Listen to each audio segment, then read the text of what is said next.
Lise-Lo Vaudran, bonjour. 10 ans après sa mort, quel est l'héritage politique de Nelson Mandela?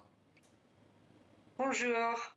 Oui, comme on a dit dans le reportage, c'est vrai que l'ANC a perdu son allure, l'économie est en déclin en Afrique du Sud avec un chômage très élevé, surtout parmi les jeunes, et puis la criminalité, les délestages, les problèmes d'électricité.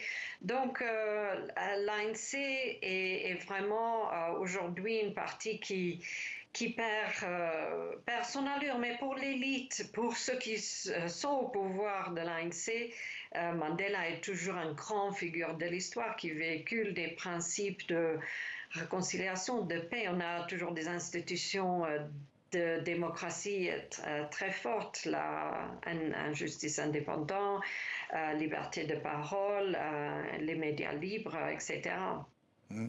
On l'a entendu, Nelson Mandela n'aura été président que 5 ans, de 94 à 99. Dans son parti, Thabo Mbeki, Jacob Zuma, Cyril Ramaphosa lui ont succédé. Aucun n'a réussi à reprendre vraiment le flambeau. Est-ce de leur faute ou est-ce aussi de la faute de Nelson Mandela qui n'aurait pas réussi à préparer un héritier à la hauteur du chemin parcouru? Oui, d'abord, je pense que c'est à son honneur qu'il a resté que 5 ans. Il y a d'autres chefs d'État sur le continent qui restent pendant beaucoup trop longtemps. Donc, Mandela avait cette sagesse. Et puis, Mbeki était préparé, on peut dire, mais dans des conditions extrêmement difficiles. Il a été d'un pays, on parle de l'infrastructure par exemple. Donc les problèmes d'électricité aujourd'hui sont un peu liés au fait que le pays que l'ANC a été, c'était un pays construit pour les Blancs.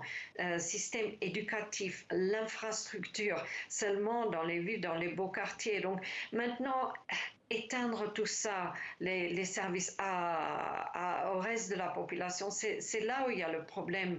Et puis, c'est vrai, la corruption a vraiment créé d'énormément de problèmes aussi. C'est pas tout le monde qui était Mandela qui voulait juste un partage, c'est-à-dire bon. Tout le monde n'avait pas sa dimension, c'est ça que vous êtes en train de me dire? Tout le monde n'avait pas sa dimension? Exactement, exactement. Bon, il a joui sur le plan international de cette aura. Et donc, ça, c'est quelque chose qu'aucun autre chef d'État, ni Mbeki, ou Zuma, ou Ramaphosa, pouvait. Donc, personne ne pouvait faire ça comme Mandela. Ramaphosa, c'est vrai qu'il était aussi très proche de Mandela. Et c'était un négociateur en 94, enfin, dès le début des années 90, qui étaient des années extrêmement tendues. Oui. Les jeunes aujourd'hui n'ont pas vécu ça, donc ils ne savent pas ce que c'était Très, ce moment. très rapidement, Lise-Lo Vaudran, si on se fie aux prévisions et dynamiques actuelles, l'ANC pourrait toucher le fond aux prochaines élections. Les 6 partis d'opposition promettent de se liguer pour évincer l'ANC. Est-ce que l'usure du pouvoir est en train d'atteindre l'ANC? Oui, je pense qu'ils vont avoir moins de 50%, mais certainement rester encore le pays majoritaire dans Oui. le pouvoir. Au pouvoir. Donc, il va falloir faire des compromis et ça sera un test pour les institutions démocratiques sud-africaines une fois qu'on n'a plus l'ANC qui domine tout et il va falloir avoir le partage de pouvoir. Précision de la politologue Lise-Lo Vaudran depuis Johannesburg. Merci à vous, merci d'être passé par le journal de TV5 Monde.